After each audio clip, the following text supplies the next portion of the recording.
The headlights of Sunwoo Park's black Escalade swept across the iron gates of his Atherton estate as the driver pulled into the private driveway. Atherton, California, a place where silence was a luxury people paid tens of millions of dollars for. He had just come from 14 straight hours of negotiations in downtown San Jose, a shipping logistics company with ports along the entire West Coast. $240 million on the table, 3 rival bidders, and by the end of it, Sunwoo walked away with the contract and every single term he wanted. That was what he did.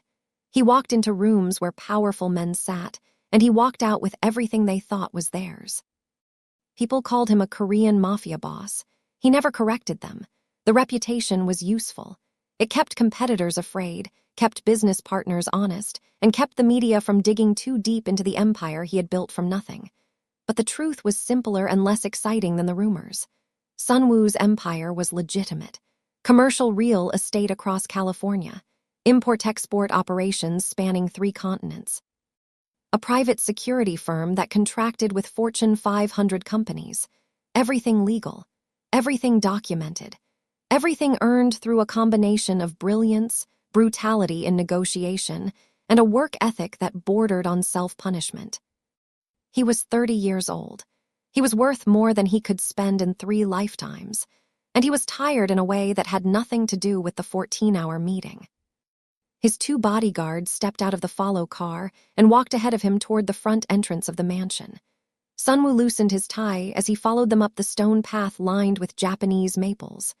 The night air was cool and damp. A light rain had passed through earlier, leaving everything slick and glistening under the landscape lighting. The lead bodyguard, a broad-shouldered man named Deho, stopped walking. He held up his hand. The second bodyguard immediately moved to flank Sunwoo. Sunwoo saw it before anyone said a word. There was a woman lying on the stone steps of his front door. She was on her side, curled into herself like she had tried to make her body as small as possible. One arm was tucked beneath her torso.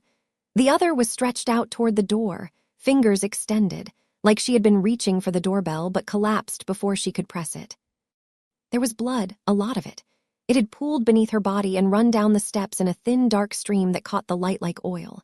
She was black, fair-skinned, with natural curls matted against her forehead from sweat and rain. She was wearing hospital scrubs, lavender-colored, the kind nurses wear. The scrubs were soaked through on her left side, and the blood was coming from somewhere just above her hip. A deep wound. Not a scratch, not a scrape, something deliberate. Deho reached for his phone to call the police. Sunwoo said, "Don't."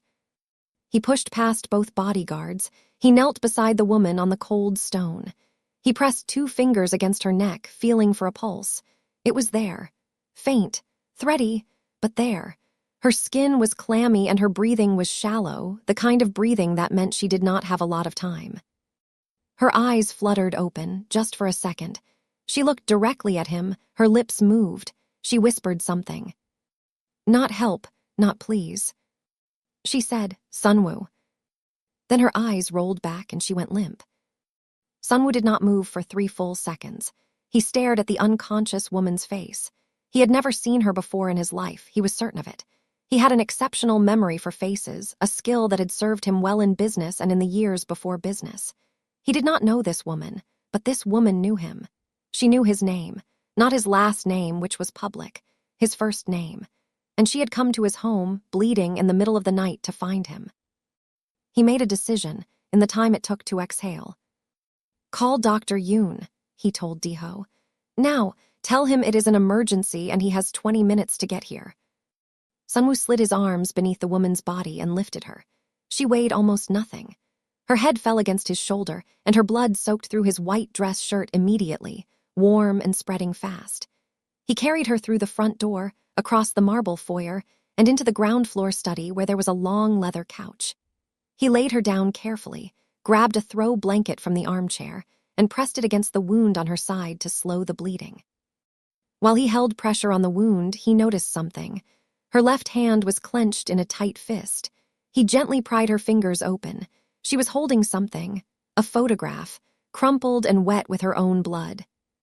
He smoothed it out on the couch beside her. Everything inside him went still.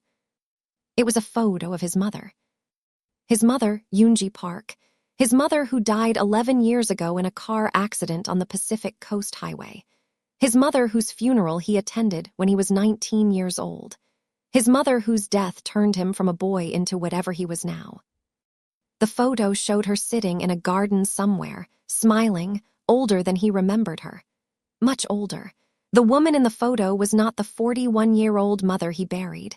She looked like she was in her 50s, maybe older. That was impossible. Sunwoo turned the photo over. On the back, in handwriting he did not recognize, someone had written 7 words. "They lied to you, ask her." Dr. Yoon arrived in 18 minutes. Sunwoo stood at the window of his study with his arms crossed and his blood-soaked shirt clinging to his chest while the doctor worked on the unconscious woman. He did not look at the doctor. He did not look at the woman. He stared at the dark lawn outside and held the photograph so tightly in his right hand that his knuckles turned white. His mother was dead. He had watched them lower the casket. He had thrown the first handful of dirt. He had stood at that grave every year on the anniversary and spoken to a headstone. But the woman in this photograph was older than the woman they buried. And the message on the back said they lied. The woman did not wake up until the following morning. Dr. Yoon, Sunwoo's private physician, had stabilized her through the night. The wound was caused by a blade. Clean, deliberate. Whoever had cut her knew exactly how deep to go, deep enough to cause serious bleeding, shallow enough to avoid the organs. This was not someone trying to kill her. This was someone sending a message, a warning. Sunwoo had not slept. He spent the night at his desk running her face through every database his security team had access to. Corporate records, social media platforms, facial recognition software that Yeemin Ri, his head of security, had access to through private channels. Nothing came back. This woman was a ghost. No online presence. No records tied to her face, like she did not exist. At 7 in the morning, Di-ho radioed from the guest room upstairs. The woman was awake, and she was panicking. Sunwoo walked upstairs and heard the commotion before he reached the door. She was trying to rip the IV out of her arm. She had already knocked over the bedside table and was pressing herself into the corner of the room, wild-eyed, looking at Di-ho like he was a threat. Di-ho, to his credit, had not touched her. He was standing 6 feet away with his hands raised, trying to tell her she was safe.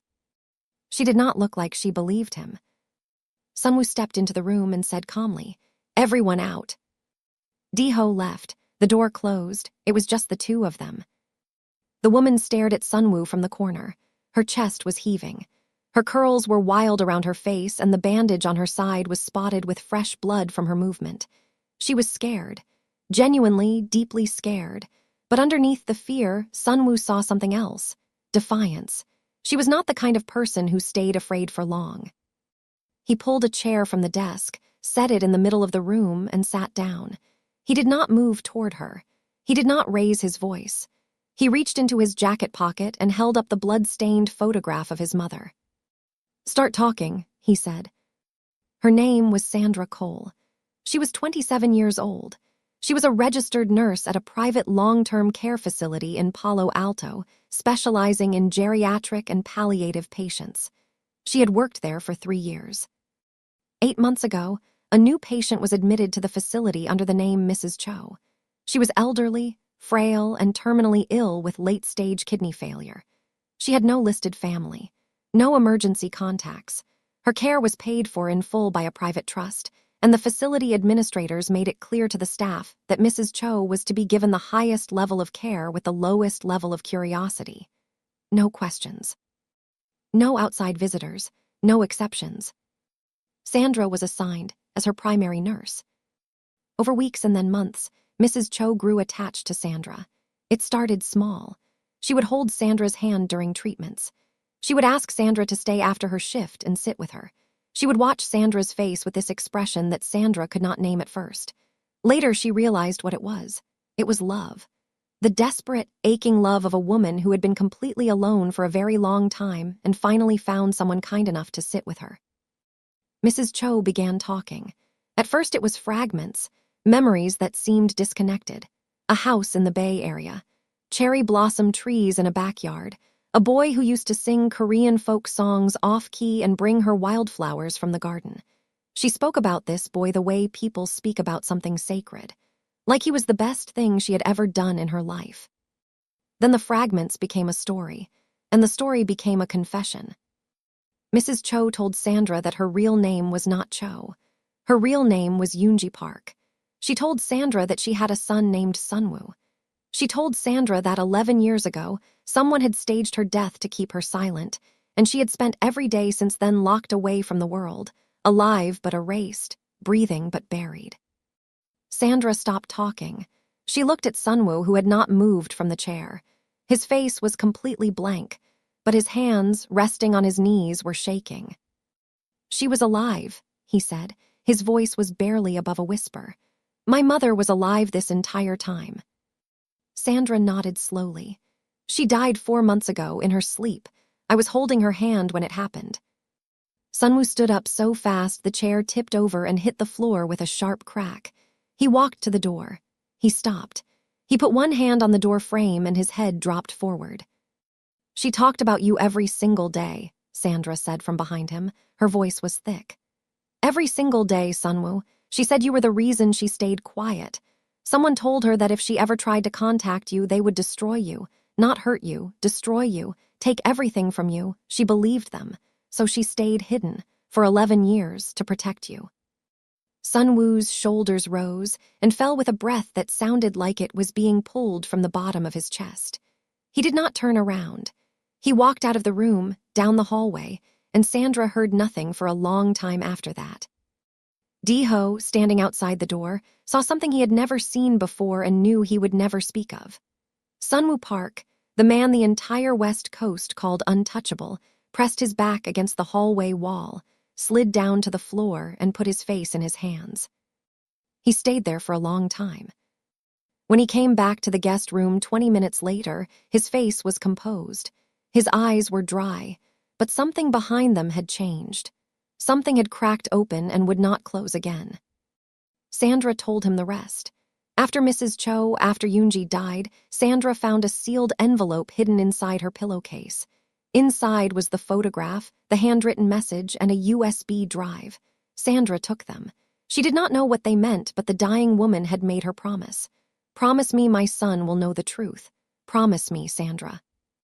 3 days after Sandra took the envelope, someone broke into her apartment in Palo Alto while she was at work. Nothing was stolen, but every drawer was opened, every cabinet emptied. Someone was looking for something specific. Sandra knew immediately what they wanted. She took the envelope and hid it at a storage locker. 1 week later, someone broke in again. This time they left a message on her kitchen counter. A single typed sentence on white paper. "Return what you took." Sandra did not return it. She ran. She moved to a motel, changed her routine, stopped using her regular phone. But they found her again. 2 nights ago, a man grabbed her in the parking lot behind a grocery store in Mountain View. He had a knife. He told her to hand over whatever Mrs. Cho had given her. Sandra fought back. He cut her. She broke free and ran, bleeding, for 6 blocks until she found an unlocked car and hid in the backseat until he gave up searching. She had nowhere to go, no one to trust. The only thing she had was a name, Sunwoo Park, the son that Yoonji talked about constantly. The man who, according to his dying mother, had the power to make this right. So Sandra drove to Atherton. She found the estate. She made it to the front steps, and then her body gave out. "The USB drive," Sunwoo said. "Where is it now?" "Storage locker in Palo Alto," Sandra said. "Locker 114.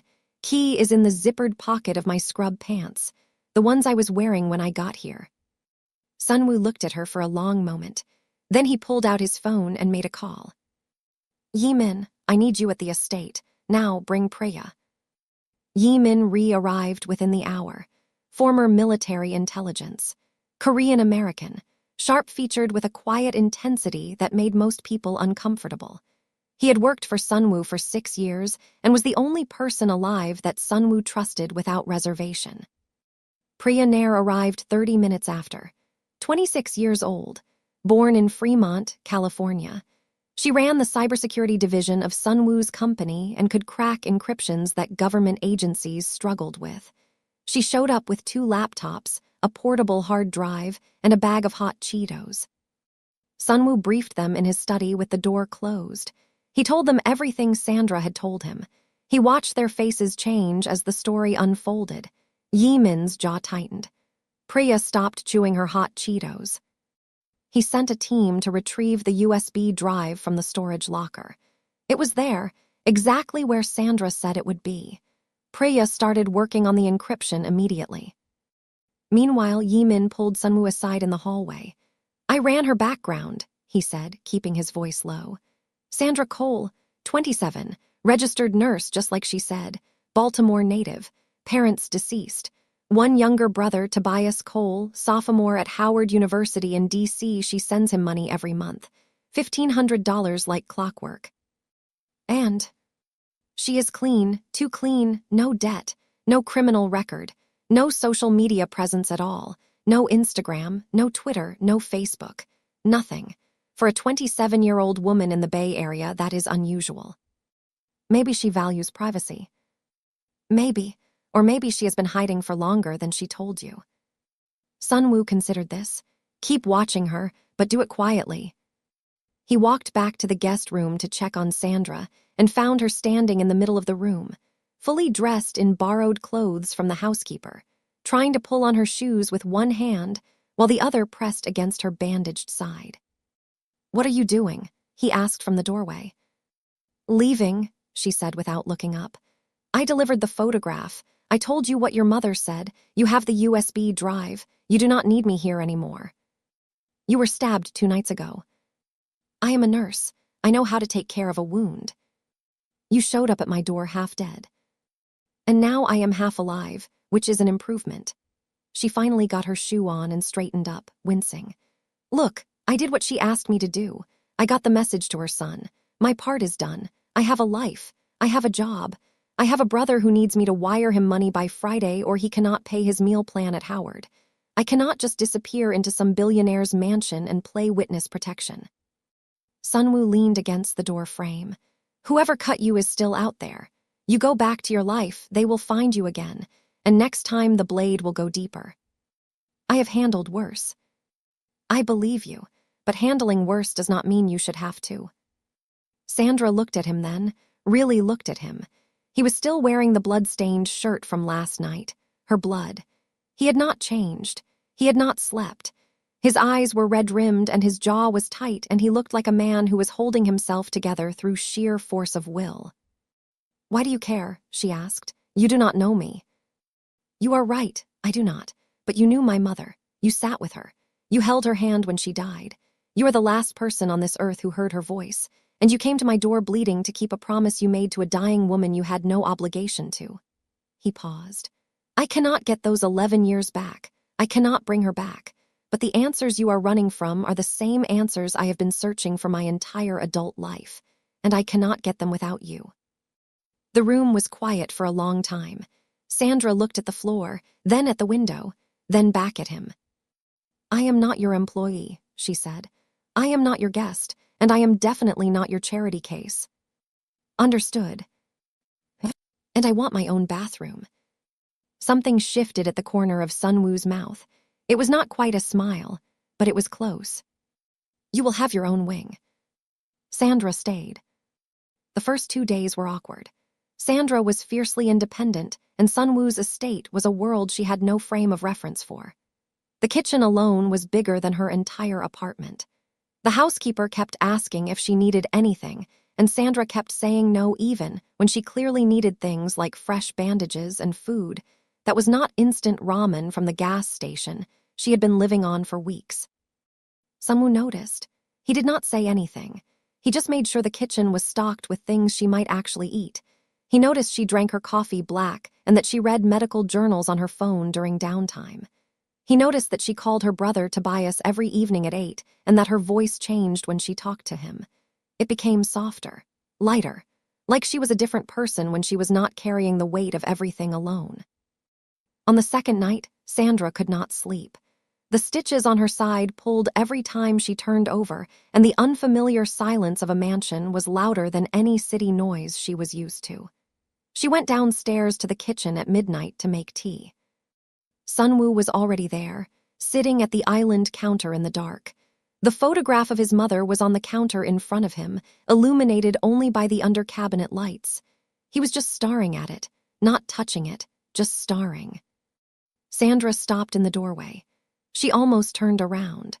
But something about the way he was sitting, the absolute stillness of a man who was falling apart so quietly that no one would ever know unless they walked into this exact kitchen at this exact moment, made her stay.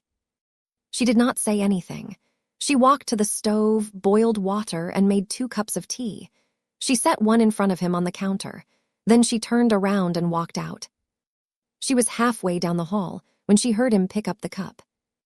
It was the first kind thing anyone had done for Sunwoo in a very long time that did not come with a contract, an invoice, or an expectation. He drank every drop. It took Priya 3 days to crack the encryption on the USB drive. When she did, she called Sunwoo immediately. He came to his corporate office in San Jose and sat across from her at the conference table. Yi-min stood by the door. Priya turned her laptop around to show them what was on the drive. It was everything. Medical records from the private facility in Scottsdale, Arizona, where Yoonji Park had been kept for 11 years under the name Mrs. Cho. Financial transactions showing monthly payments to the facility from a trust account. Legal documents creating the fake identity, transfer orders, admission paperwork, and audio recordings. Priya played the first one. The sound quality was slightly muffled, like it was recorded on a phone hidden in a pocket. 2 men were talking. One voice Sunwoo did not recognize. The other voice made him stop breathing. It was his uncle, Moon-sik Cho, his mother's brother. In the recording, Moon-sik was giving instructions. He was telling the unidentified man to make sure Yoonji's medication schedule was adjusted to keep her calm and compliant. He was discussing payment for the next quarter. He was talking about Sunwoo. He said, "The boy cannot know. If he finds out, everything falls apart. He will come for all of us." Sunwoo pressed the spacebar to pause the recording. "Play the next one," he said. The second recording was longer. In it, Moon-sik explained the full scope of what he had done. 11 years ago, Yoonji had discovered that Moon-sik had been embezzling from their father's estate for years. Their father, Sunwoo's grandfather, had built a small but significant fortune in Korea before the family immigrated to the United States in the 1990s. When the grandfather died, the estate was supposed to be split between Yoonji and Moon-sik, with a substantial portion held in trust for Sunwoo. Moon-sik had diverted the trust funds into his own accounts. He used the money to build his chain of luxury hotels across the West Coast. Every dollar of his success was built on money he stole from his own sister and nephew. When Yoonji found out, she confronted him. She told him she was going to tell Sunwoo everything. Moon-sik panicked. He could not let that happen. If Sunwoo found out, Moon-sik would lose everything. His money, his reputation, his standing in the Korean-American business community that he had spent decades building. So Moon-sik arranged the car accident.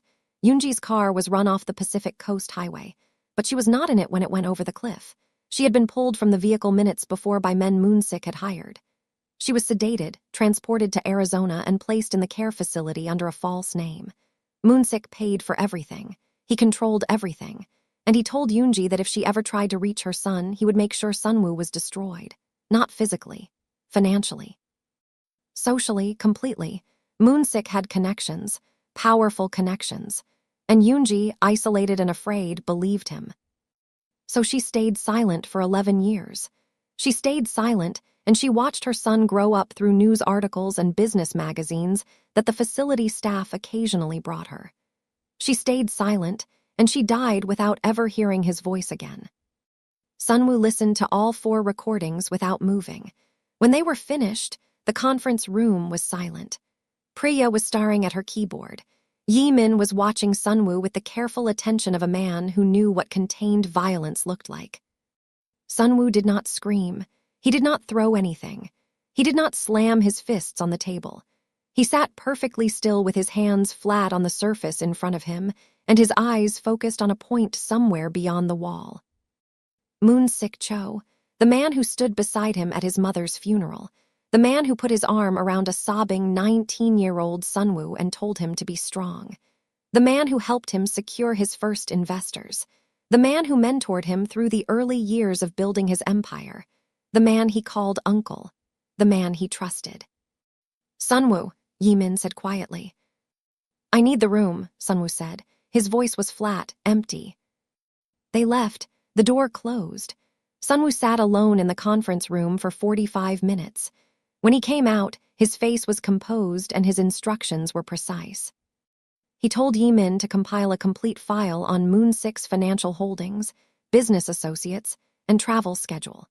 He told Priya to make backup copies of everything on the USB drive and store them in 3 separate secure locations. He told his legal team to begin a forensic audit of his family's estate records going back 25 years. Then he drove back to Atherton. Sandra was sitting on the back patio reading when he walked through the house. She looked up and immediately knew something had changed. His face was the same controlled mask he always wore, but his eyes were different, darker, like someone had blown out a candle behind them. "What was on the drive?" she asked. He told her everything. And then he asked her to tell him about his mother's last months, not the medical details, the human ones. Sandra set her book down and talked for over an hour. She told him how Yoonji loved the color yellow and insisted on having yellow flowers in her room at all times. She told him how Yoonji would ask Sandra to read to her in English because she said the language sounded like music when Sandra spoke it. She told him how Yoonji kept a small notebook where she wrote letters to Sunwoo that she never sent, filling page after page with things she wanted to tell him. What she ate for breakfast. What the weather was like. How she saw a hummingbird outside her window, and it reminded her of the garden they used to have. "She said you used to sing to her," Sandra said softly. "Korean folk songs. She said you were terrible at it, completely off-key. She said it was the most beautiful sound she ever heard." Sunwoo stood up and walked inside without a word. Sandra let him go. She understood that some grief was too big to carry in front of another person. That night, Sunwoo was woken at 2 a.m. by an alert from his security team. Someone had breached the outer perimeter of the estate. Yimin's team intercepted the intruder within minutes. It was not a random break-in. The person was carrying a burner phone with a single text message on the screen. "Bring the nurse to Scottsdale, or the brother pays." Sunwoo read the message twice. Then he went upstairs and knocked on Sandra's door. When she opened it and saw his face, she knew. She knew before he said a single word. Her hand went to her mouth and she whispered, "Tobias." Her younger brother had been taken. Sandra fell apart, completely and totally fell apart. She collapsed against the doorframe of the guest room and slid to the floor, and the sound that came out of her was not a scream. It was something worse. It was the sound of a person whose entire reason for existing had just been ripped away. Tobias, her baby brother, her 19-year-old baby brother who was supposed to be safe at Howard University in Washington, D.C., 3,000 miles away from all of this. Tobias, who she had raised since she was 19 years old after their parents died in a house fire in Baltimore. Tobias, who she worked double shifts and triple shifts for. Tobias, who she skipped meals for so he could have new textbooks. Tobias, who got into Howard on a partial scholarship because he was brilliant, genuinely brilliant, and Sandra covered the rest of his tuition with every spare dollar she earned. He was all she had. He was the only family she had left on this earth, and now he was gone because she made a promise to a dying woman. Sunwoo knelt in front of her on the hallway floor. He did not touch her. He waited until she could hear him. Then he said, "Sandra, look at me." She looked up. Her face was wet and her eyes were wild with terror. "I am going to get him back," Sunwoo said. "Not because I owe you, not because of what you did for my mother. I am going to get him back because I know what it means to have someone stolen from you, and I am not going to stand here and watch it happen to someone else." He meant it, every word, and Sandra, through her tears, could see that he meant it. Sunwoo mobilized everything he had, his entire security apparatus, his contacts, his resources. Within an hour, Yimin had traced the burner phone's signal to a location in Scottsdale, Arizona, the same city where the care facility was located.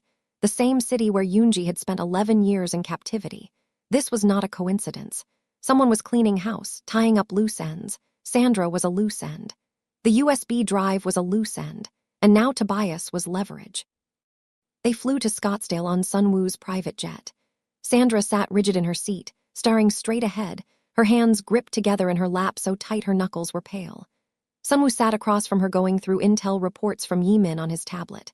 Halfway through the flight, exhaustion finally won. Sandra's eyes closed and her head tipped sideways against the seat. She was asleep in seconds, her body finally surrendering to the 3 weeks of running, the blood loss, and the terror. Sunwoo looked at her for a long moment. Then he took off his suit jacket and laid it over her carefully, making sure not to wake her. He sat back down and turned to the window and stared at the dark sky below. He realized something. For the first time in years, he was not fighting for money. He was not fighting for power. He was not fighting for reputation or territory or leverage. He was fighting for something that actually mattered. And the woman sleeping across from him, this stubborn, fierce, selfless woman who had nearly bled to death on his doorstep for a promise she made to his mother, she mattered too. More than he was ready to admit. In Scottsdale, Sunwoo's team moved fast. Yimin had pinpointed Tobias's location to a rented property on the outskirts of the city, a nondescript house in a quiet neighborhood. 2 men were inside with Tobias. Private contractors, not professionals. Moonsik had hired them through a middleman. Sunwoo's security team executed a precise, coordinated extraction. No weapons fired. No shots. No violence. They used access codes obtained from intercepted communications between the contractors and the middleman, and they walked through the front door before either man even realized what was happening. The 2 contractors were detained without a single punch thrown. Yimin's people were that good. Tobias was in the back bedroom. He was sitting on the floor with his wrists zip-tied in front of him, wearing a Howard University sweatshirt and glasses that were crooked on his face. He was shaking but unharmed.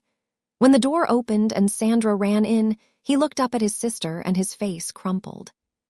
"Sandra," his voice broke on her name. She dropped to her knees and pulled him into her arms so hard he could barely breathe. She was crying. He was crying too, trying not to, failing completely. She held his face in her hands and checked him for injuries, running her fingers over his head, his arms, his wrists where the zip ties had been cut away. He kept saying, "I am okay, I am okay," and she kept shaking her head because she needed to see for herself. Sunwoo stood in the doorway of the bedroom watching them. Yimin was beside him. After a moment, Yimin glanced over and saw Sunwoo look away, jaw tight, blinking too hard. Yimin did not say a word. Some things you just let be. They flew back to Atherton that same night. Tobias fell asleep on the plane with his head on Sandra's shoulder, and Sandra did not move for 3 hours even though her injured side was screaming. While they were in Scottsdale, Sunwoo's team had also visited the care facility where Yoonji had spent her final years. Most of the staff had been replaced since her death, and the records had been largely scrubbed. But one person remained. An older Filipina nurse named Consuelo who had worked at the facility for over 15 years. She remembered Mrs. Cho. She remembered the son that Mrs. Cho never stopped talking about. Consuelo told Sunwoo's team that after Yoonji died, the facility received instructions to destroy all personal belongings. Consuelo was supposed to clean out the room, but she found something she could not bring herself to throw away. A handwritten letter, sealed in an envelope, addressed to a name she did not recognize at the time. Sunwoo Park. Consuelo kept it. She did not know why. She just felt like she was supposed to. She gave it to them. The letter arrived at the Atherton estate the next day by secure courier. Sunwoo held the envelope in his hands for a long time before opening it. His mother's handwriting was on the front. He recognized it instantly. The way she formed her characters, the slight leftward slant. He went to his study, he locked the door, and he read his mother's final letter. It was 3 pages long, written in Korean, every word in her hand. She told him everything Moonsik had done, the embezzlement, the staged accident, the years of captivity disguised as medical care. She told him about the deal that kept her silent. "Your uncle told me that if I ever reached for you, he would burn everything you built to the ground. I believed him. Maybe I should not have. Maybe I should have fought. but you were all I had left, Sunwoo. You were the only thing they could not take from me as long as you were safe, so I stayed quiet. And every day I stayed quiet, I died a little more. She told him about Sandra, the nurse who changed everything. She is good, Sunwoo. She is kind in a way that has been beaten out of most people by the world. She sat with me when no one else did.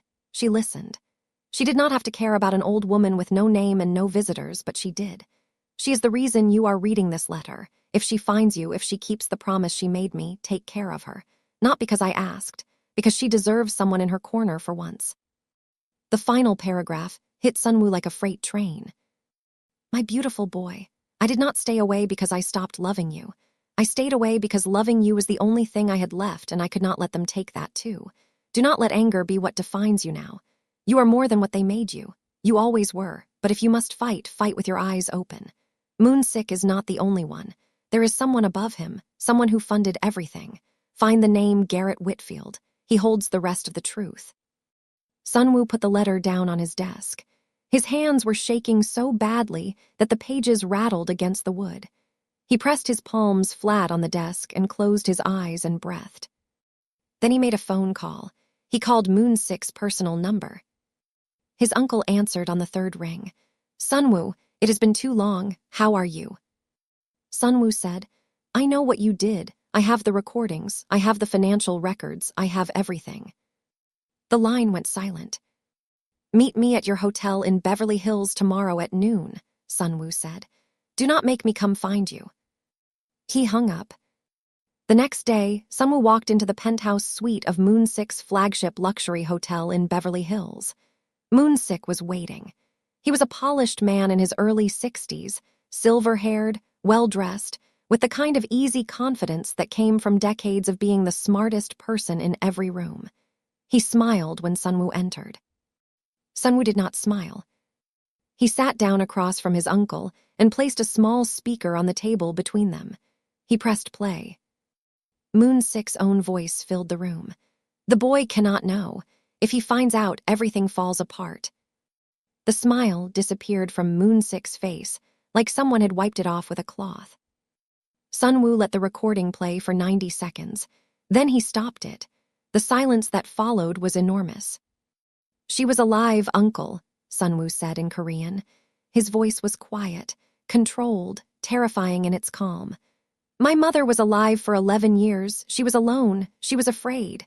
She died without me, and you stood next to me at her funeral and told me to be strong. Moonsick tried to speak. He started with the word Sunwoo already knew was coming. I was protecting.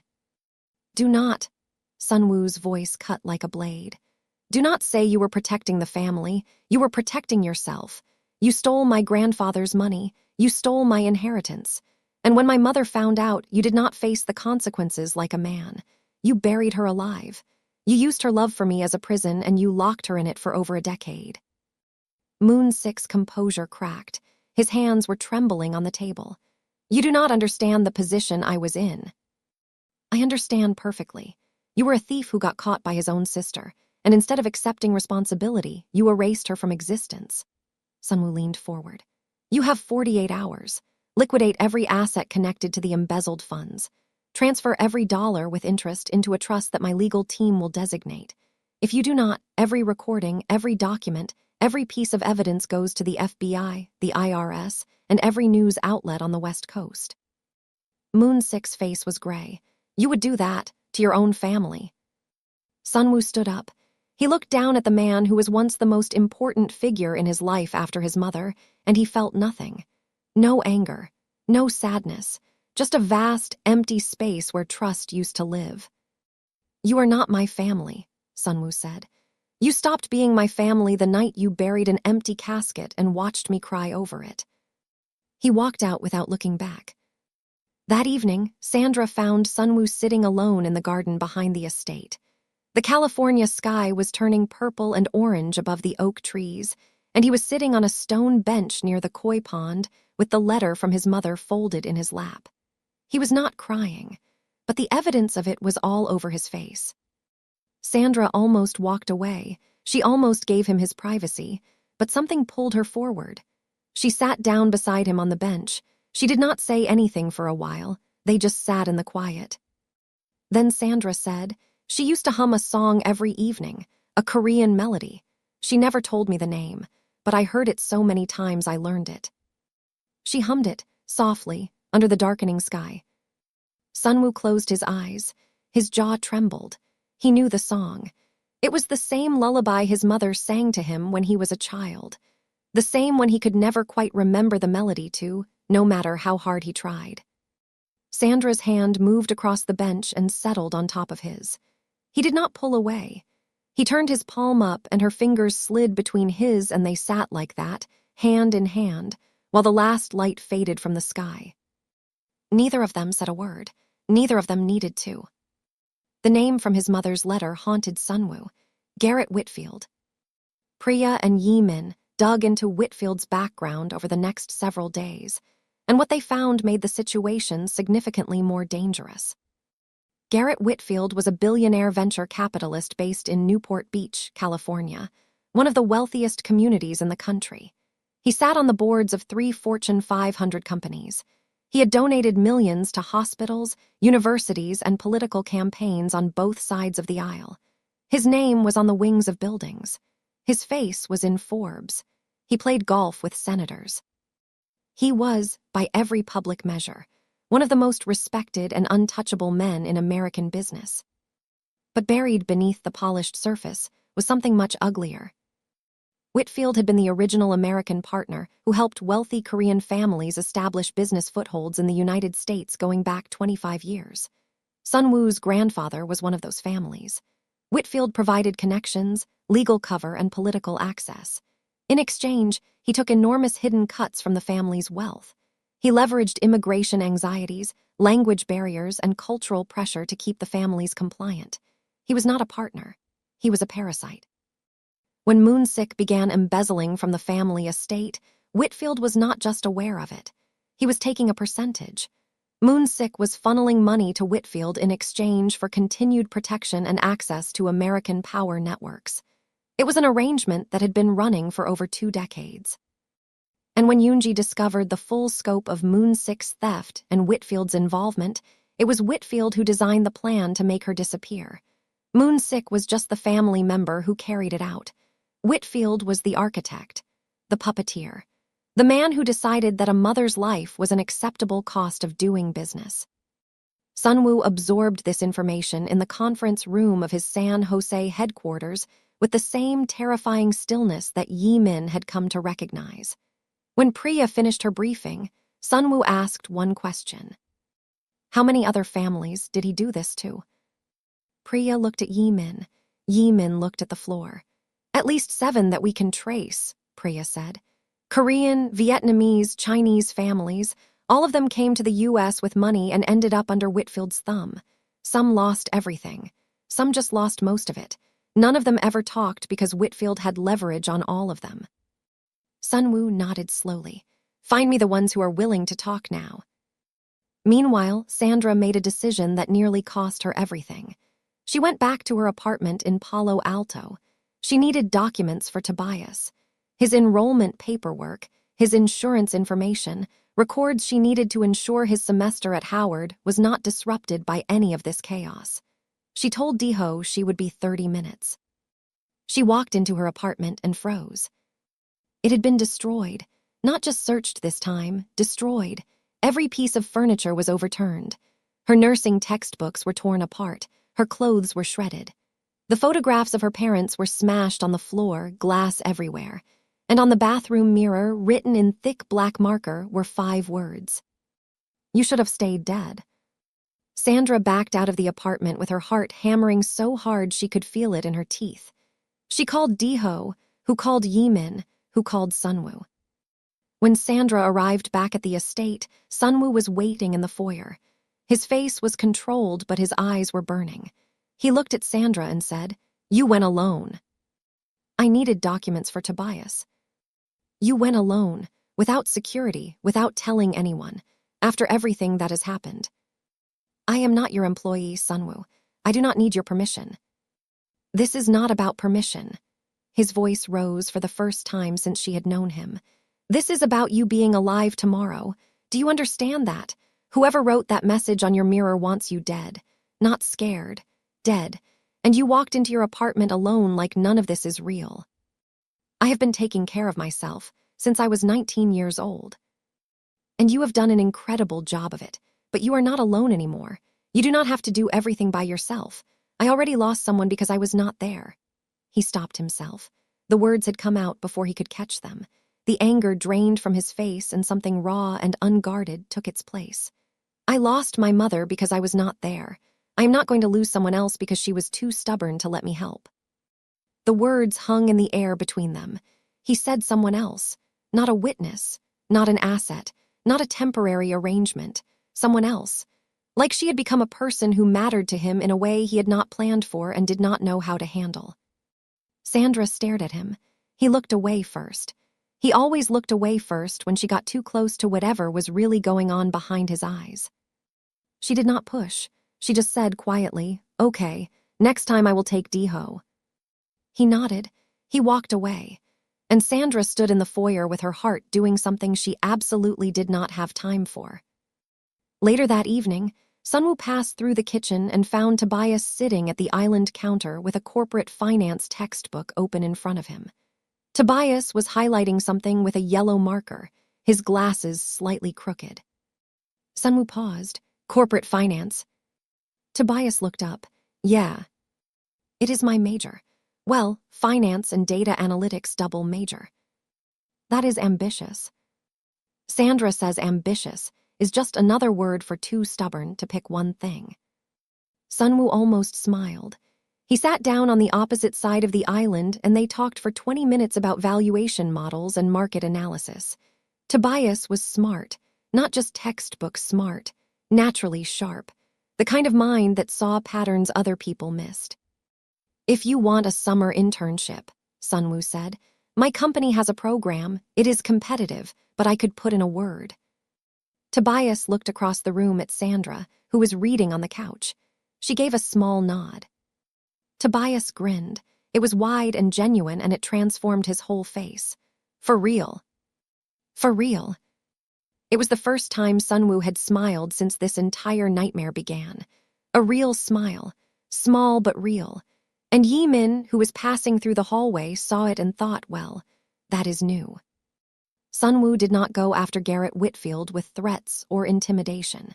He went after him the way a chess master takes a king, by removing every piece around him first. Over the course of 2 weeks, Sunwoo's legal team, forensic accountants, and Priya's cybersecurity unit compiled an airtight case.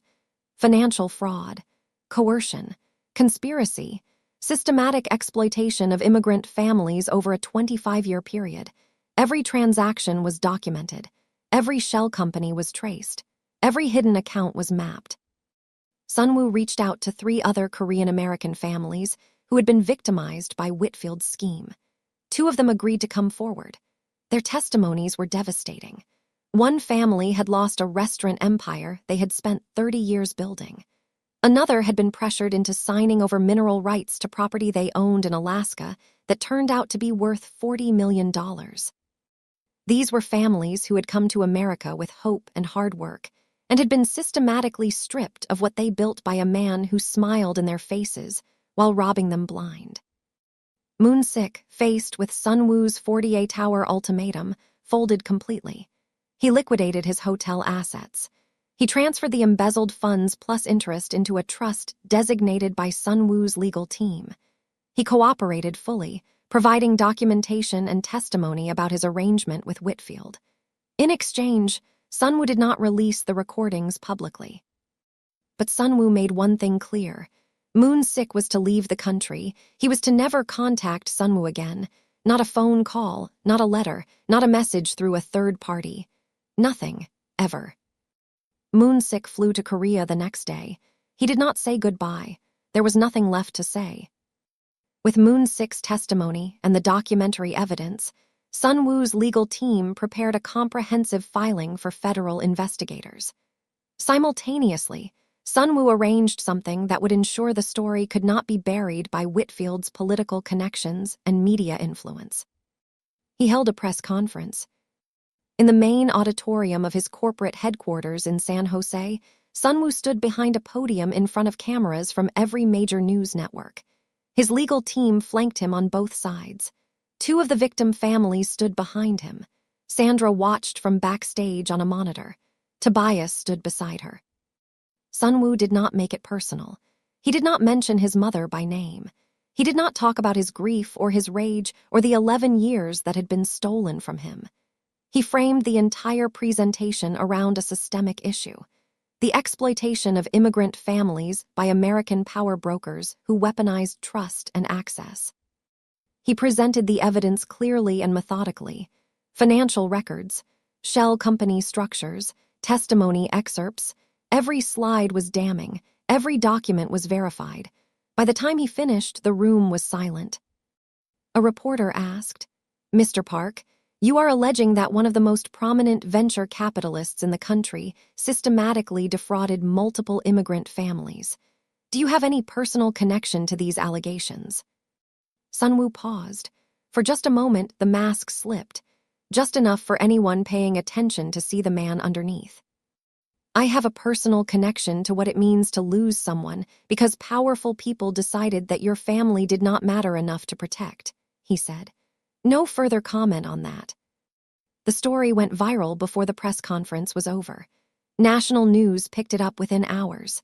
By evening, it was trending on every social media platform.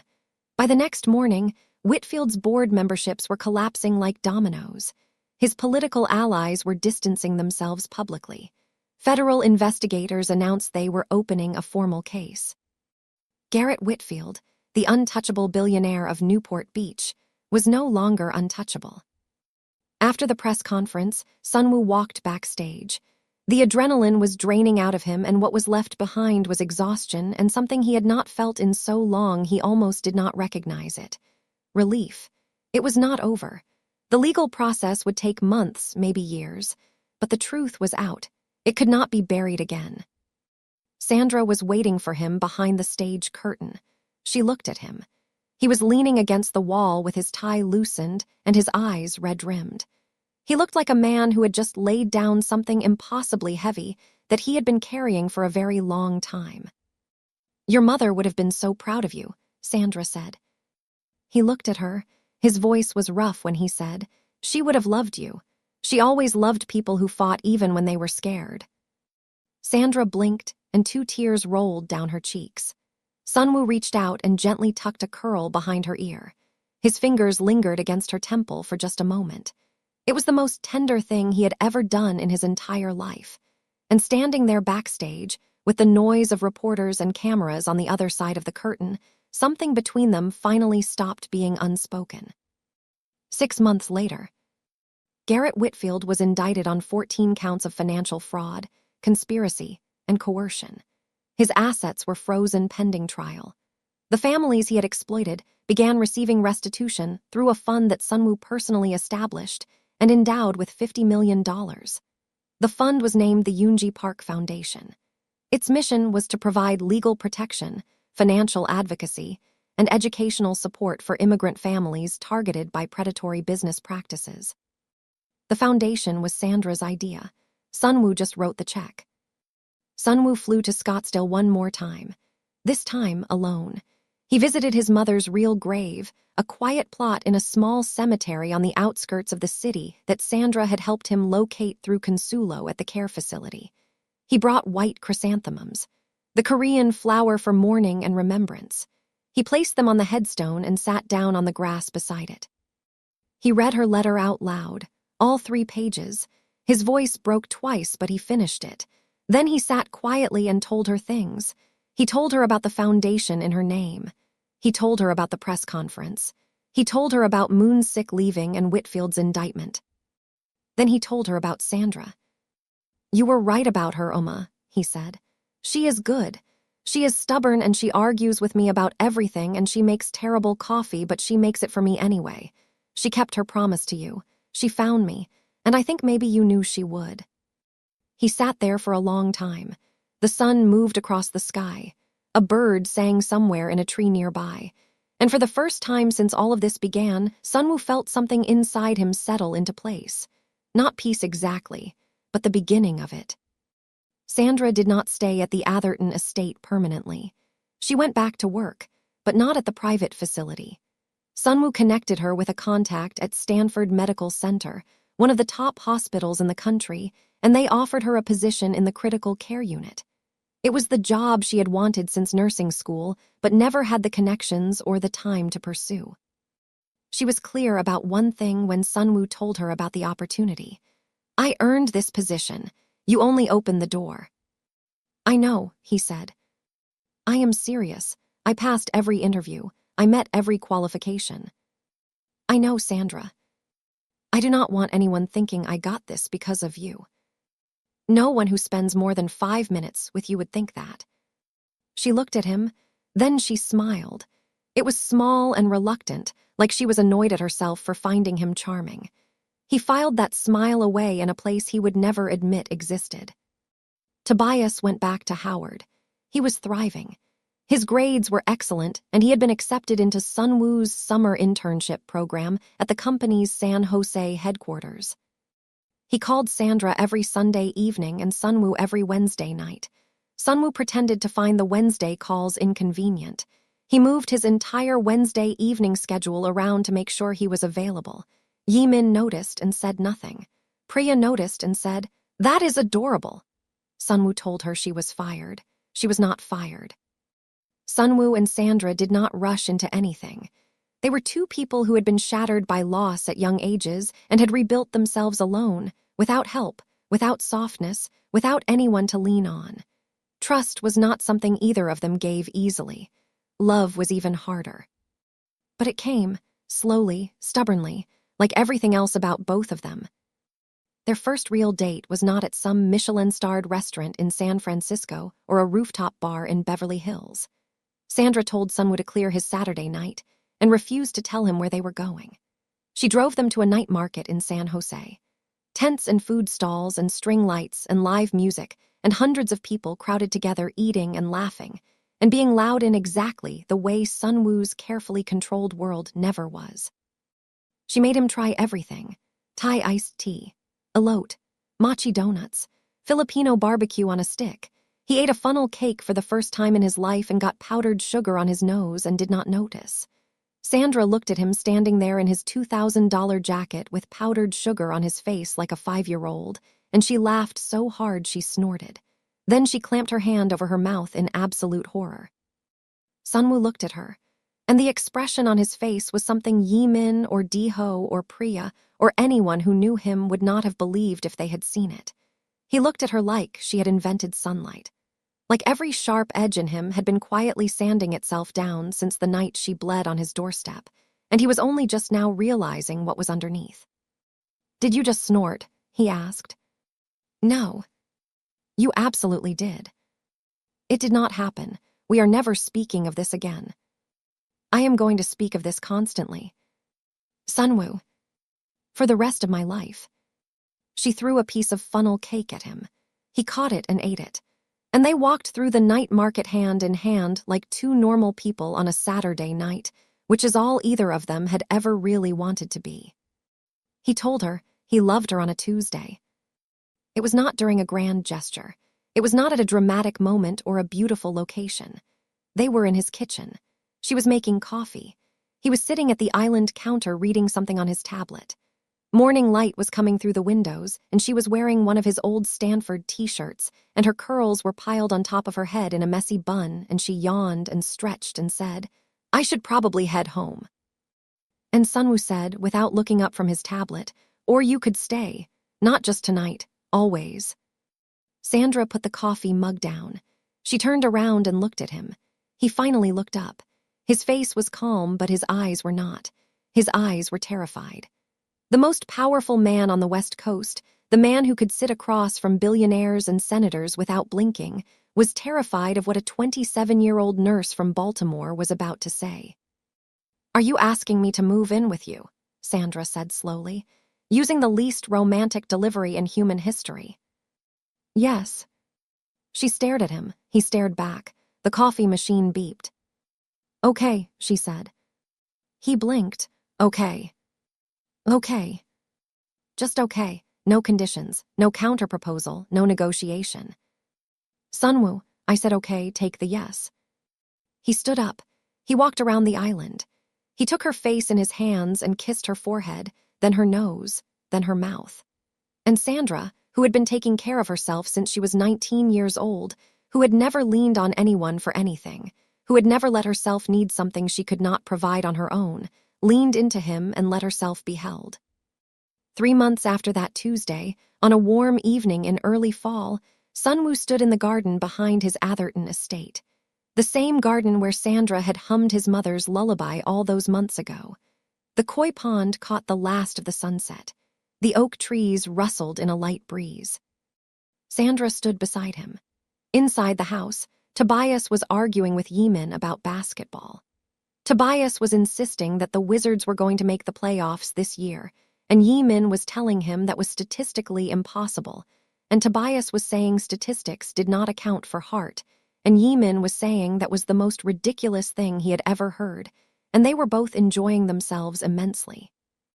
Priya was in the kitchen eating everything in sight and trying to teach Deho how to use TikTok, which was going badly. Sunwoo looked through the garden doors at the photograph on the mantel inside, his mother's picture, the one Sandra had carried to his doorstep in her bleeding hand. It was framed now, cleaned, given a place of honor. He thought about that night, the night he came home from a 14-hour negotiation and found a stranger dying on his steps. The night that should have been the worst night of his life. The night that cracked open every truth he had been living without and forced him to rebuild from the ground up. He thought about his mother, about 11 lost years, about the letters she wrote to him that he would never be able to answer, about the lullaby she hummed alone in a room in Scottsdale while he built an empire on the other side of a grief that was manufactured to keep them apart. He thought about Moonsick, about Whitfield, about the systems that crush people and the courage it takes to stand up and say no more. And he thought about Sandra, the woman who had no reason to keep a promise to a dying stranger, the woman who bled rather than break her word, the woman who hummed a lullaby in a garden and unlocked something in him that he had sealed shut at 19 years old and never expected to open again. He took her hand. She squeezed back. Her fingers fit between his like they had always been there.